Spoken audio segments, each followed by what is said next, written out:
Hey everybody, it's your friend James Shaw. Thanks so much for joining us. I'm happy that you're here. We're doing what we like to do, talking to elite people, doing elite things to help us become elite. And that's what we're going to do today. I'm excited to have two MAPS coaches with us because right now is a time that we need coaching and accountability alongside us to help us get better. I don't know if anybody's heard of this book right here, Shift. Gary says in it, it's a skill-based market, and these two coaches are helping you grow your skills. And we're going to talk about seller objections today. What is it that are keeping people from putting their homes on the market, and how can we help guide them to making the right decision? That's what we're going to talk about. So two great coaches joining us, Emily and Aaron. Emily, we'll start with you. Introduce yourself. Tell us who you are, a little bit about you, and then we'll get started. Yeah, thanks, James. Hey, everyone. My name's Emily Baker. I am an executive MAPS coach, and I co-coach the Mega Listing Agent with my partner, Aaron, a fast track program. I'm based out of Springfield, Missouri, and I have built systems models on a team to set over 75 listing appointments, which we're yielding over 40 to 50 listings taken per month. So listings are my jam. Can't lie with that. Aaron, who are you? Yeah, so my name's Aaron Simons from San Diego, MAPS coach and co-leader of the Mega Listing Agent. I got licensed back in 2004 and was in full production until 2017, taking over 1,200 listings. And we're excited to be here and talk about our favorite topic, listings. Yeah, listings are the name of the game, always have been. And right now they're historically low. There are probably people who would like to sell and aren't selling because they have some misconceptions about the market.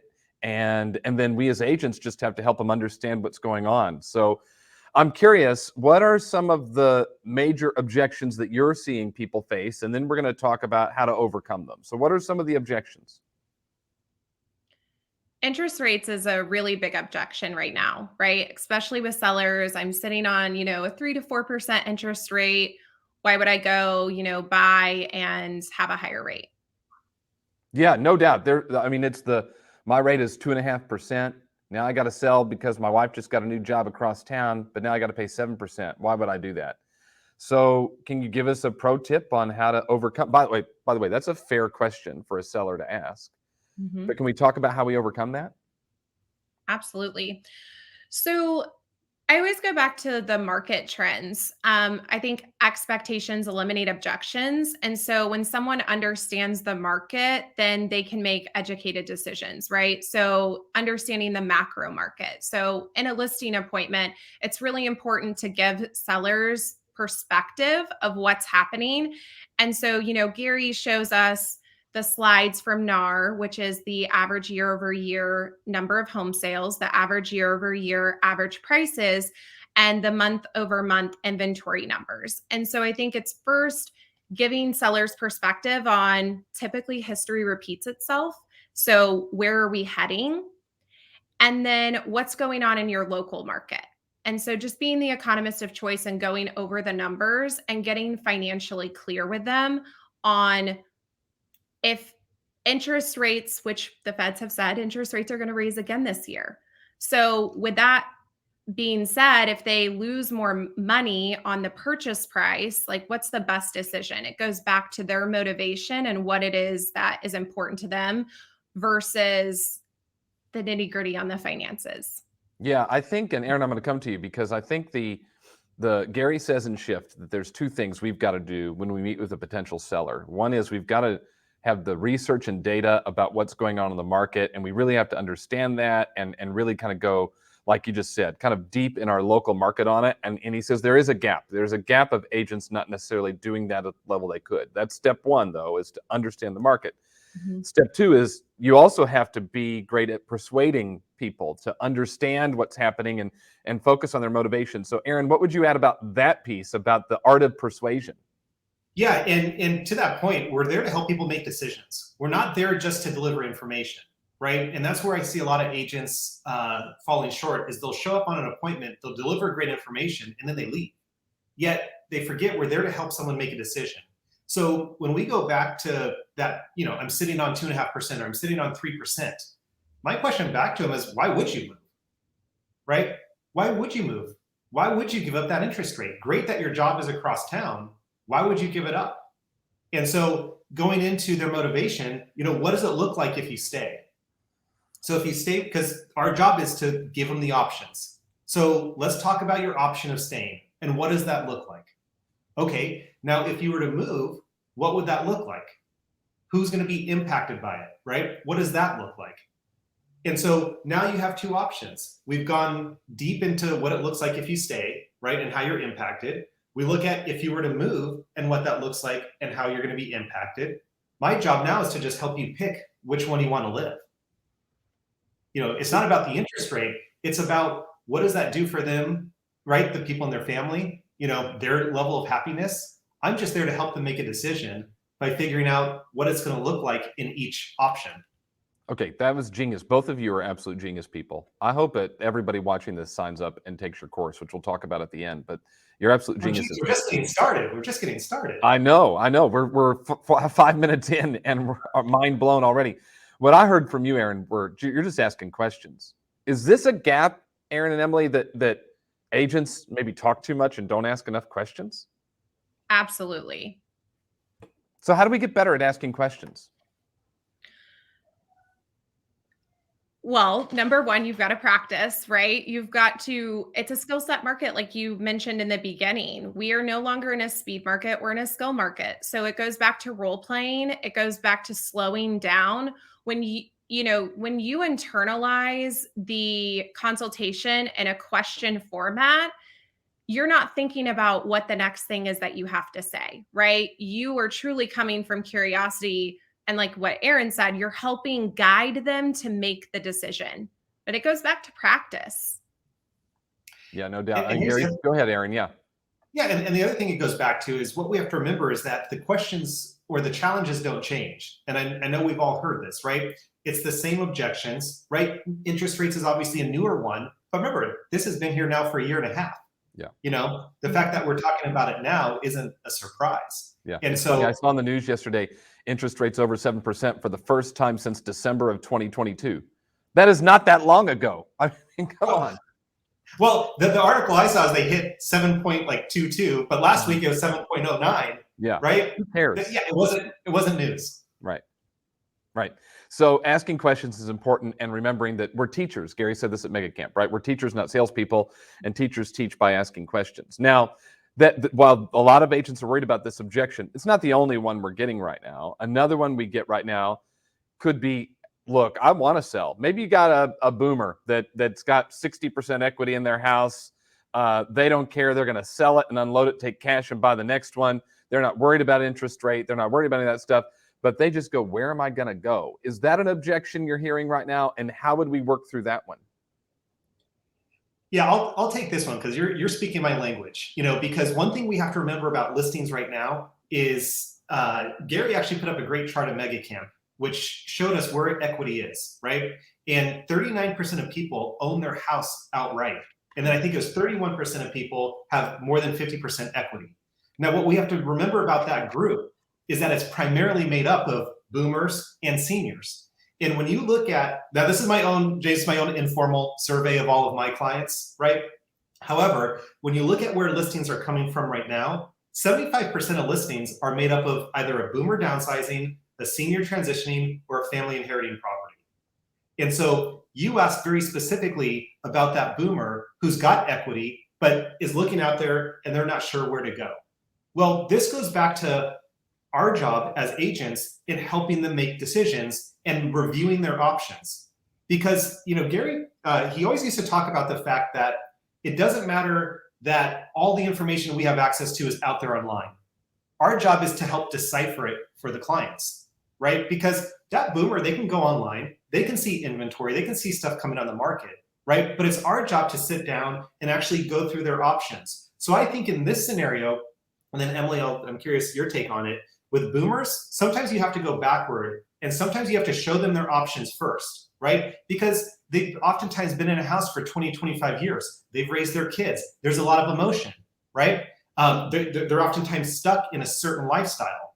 So it takes a little bit longer for us as the agent to, you know, let me go show you what your options are on different properties. It's not an inventory issue for the boomers. For them, it's mostly we need to take them out and slowly expose them to what their options are. And again, what that lifestyle looks like. Very similar to the objection at I don't want to give up my 3% interest rate to move across town for the new job. Well, what does it look like if you stay? Right? All we're doing with the boomers is we're actually taking them and showing them what it looks like if they move, because we have to get them excited about that. And we have to physically go and show them what that lifestyle looks like. They want it. They need us to help them get to it. Oh, that's great. Emily, what do you want to add? Yeah, so I would add that, like what Aaron said, it's showing them, it's also slowing down and isolating it. So one of my favorite questions to ask with people when it comes to low inventory is, hey, just out of curiosity, is there a property that you've seen that maybe, you had some interest in, and yet it was already pending online? And 9 times out of 10, what do they say? Yes. Yes. Yeah, see, the issue isn't the inventory. I know it may feel like we don't have inventory, and yet based on the numbers that we just went over, we know that that's not true. What the actual problem is the speed, right? It's getting, when you come across a property that you want to purchase, it's being able to have the purchase power. And that's what the real issue is, right? It's securing the property. So we have 4 options, or if you have more options or fewer options, whatever that looks like, and walking them through what those options are. Back when the market was crazy and we had COVID, people were doing lease backs, and that was normal at that time, during that time. And then we kind of just stopped doing it. And it's really communicating that that is an option, right? Normal real estate buying and selling is also an option. And yet, if they are not able to buy before they sell, which we have programs like Homeward, and there are lots of different, in-house programs, bridge loans, etc. But if they're not able to physically buy before they sell, we just stay unclear on what the next decision is, because they're not clear on what their options are. That's so smart. You guys are the smartest people on the planet. We're asking questions, we're sharing options. What I'm thinking about as you go through these things is, gosh, I hope you're pre-qualifying before you go out on these appointments. That if you can find out these concerns on the front end and have even some of these conversations on the phone, then quite frankly, you should just be going to people's houses and getting paperwork signed.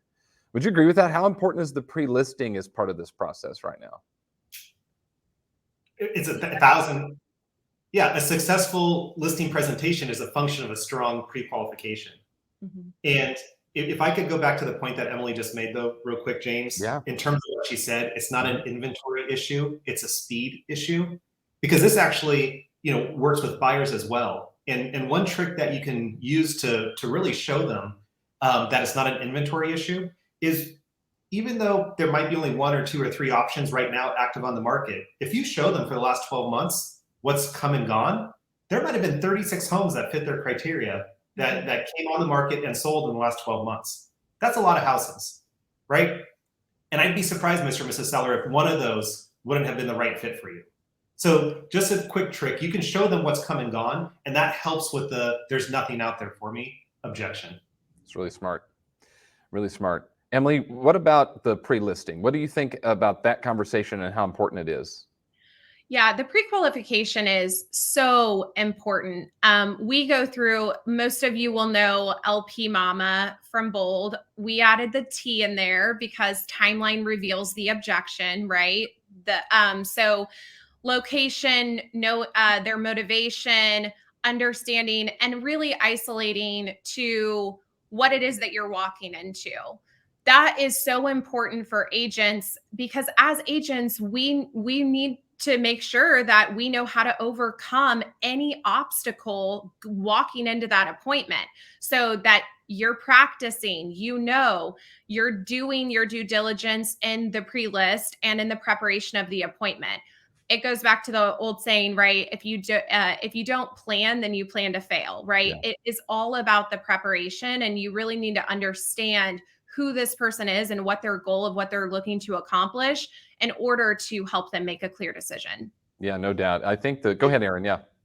Yeah. So on that pre-qual, one of the fun things I like to do with my clients is review their pre-quals, right? Because, if they're having a challenge with listing appointment, listing taken ratios, it always goes back to pre-qual. right? That's the one thing. And there's two questions that I find that a lot of agents are afraid to ask, but you have to ask if you want to have a successful pre-qual, therefore, have a good chance of getting a listing signed. The first question, James, they're afraid to ask, are you interviewing other agents for the job? And if so, who? Don't ask me why. That's a hard question that they don't like to ask. And then the second I think question, they think they're going to give them the idea to interview somebody else. But come on, well, we've been shopping around since Earth started. This is not a genius idea. Yeah, you have to assume that they are talking to other agents. Like, to think that you're the only one, I mean, that's an ego issue. All right. And then the second question, which is more of a statement and a question, if what I say makes sense and you feel comfortable and confident that we can get your home sold, are you planning on listing with me when I see you tomorrow at 2 o'clock? Because that's the question that forces other objections. And so those two questions, if they ask nothing but those two questions, they would improve their closing ratio. It's pre-listing 101, and it's a common mistake people make by skipping it. I love that you both said, you said timeline will reveal objections, and then, hey, if you like everything we talk about, are you prepared to list with me? We'll reveal objections. Now you know what you're going in for. You can maybe overcome some of them on the phone, or maybe you decide this isn't even an appointment I want to go on, and you can, make better decisions that way. What are some other mistakes agents make right now when it comes to listings that are keeping them from taking more? Pricing's a really big one. That's another one that we're hearing is a seller. A lot of our markets are shifting out there and they're transitioning, and prices are declining in some markets. And so I think what we need to be really prepared on is how to overcome the pricing, because if the prices drop, we need to, be prepared there.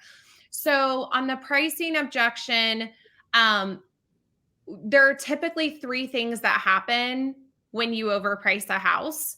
And so it's walking our sellers through that and saying, hey, I hear you. And based on this, if there are three things that typically happen when we overprice. Number one is we get high online views and no showings. If we don't get showings or shoppers, we're probably not getting offers. Can we agree? Yeah. They say, yeah.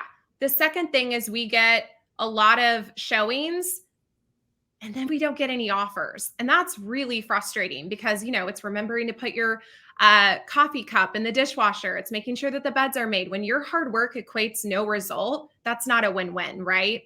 Right. The last one is even the most frustrating. We are competing with ourselves with days on market. Days on market is the enemy. And when a property is on the market for weeks at a time, what do you think that buyers are thinking? Oh, that it's overpriced or nobody wants it or something's wrong with it. Yeah, exactly. And we don't want buyers to think any of those things, because when they have those thoughts, guess what we attract? We attract lowball offers, which is probably less than what we're even talking about right now. So let's price it and use pricing as a strategy of, I hear you, James, that you want to get 350,000, and yet let's price it at 325,000 such that we have an amazing launch. We have tons of people through the house, because if we have our listing launch open house and 20 people are through our open house, that's a lot better than 2 people. And if 20 people and they love the house, they're thinking, how do I win this house? Yep. Versus, oh, no one's there. I have no competition. It's right out of Shift. He says in here that pricing is a strategic question, not a value question. I think in the last half of 2020 and the first part of 2021, it was a value question. I mean, our pricing conversation at a listing appointment back then was sure. Like that was the whole conversation. And so it was just how much money can I get? But we're away from that, right? And now it's strategy. How soon do we want to sell? When do we want to be there? How many offers do we want to choose from? It's a strategy decision. Aaron, what would you add? Here's what I would add to that is I think we have to remember, right, that by nature, people procrastinate, right? And if our job is to help people make decisions, we have to understand that usually someone's not going to make a decision until there's some level of pressure being applied to them. And when we're at a listing appointment, right, part of our job is, the reason why we're there is to help them make a decision. And if we know that people won't make decisions until there's some level of pressure, and pressure is not a bad thing, right? Pressure is a good thing, right? No pressure, no diamonds. Yep. And so our job when we're there is to apply some of that pressure, right? That's helping them make a decision.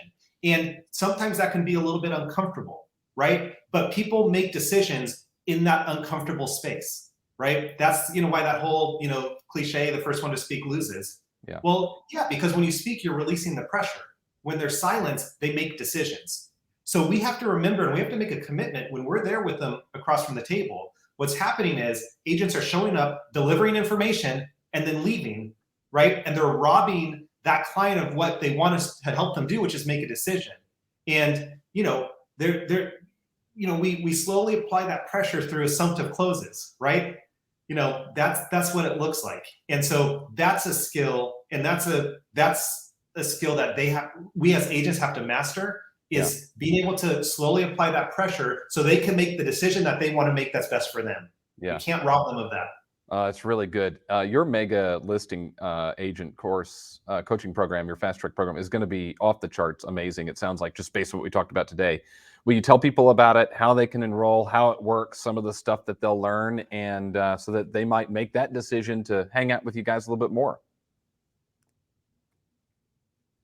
Absolutely. Yeah. So it's a 9-week course. We go through how to be the economist of choice. What are the numbers that you need to know? What are the numbers that you need to track in your market such that you guide people and give them perspective to make great decisions? We go through the top 15 listing lead generation sources, the conversations and dialogues, and the objection handlers. And so you get that whole playbook there.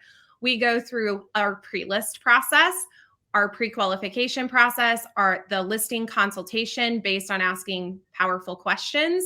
We go through those listing objection handlers, as well as how to take another listing from your listing. And so marketing, the communication, 5-star review, all of those processes over 9 weeks with Aaron and I. And you would go to mapscoaching.com and go to the group program, and you would sign up there. And you start September 20th, I think, is the next round, right? That's right. It's perfect. So what a great thing to take as we enter into the fourth quarter, to build some listing inventory toward the end of the year and really start 2024 off with some momentum. Absolutely. Yeah. Awesome. Well, thank you to both of you for joining us. I appreciate you so much, and we learned a lot today. I encourage everybody watching to check out Mega Listing Agent and use that to help you as we move forward. Aaron, Emily, thank you. Thanks. Thanks, James.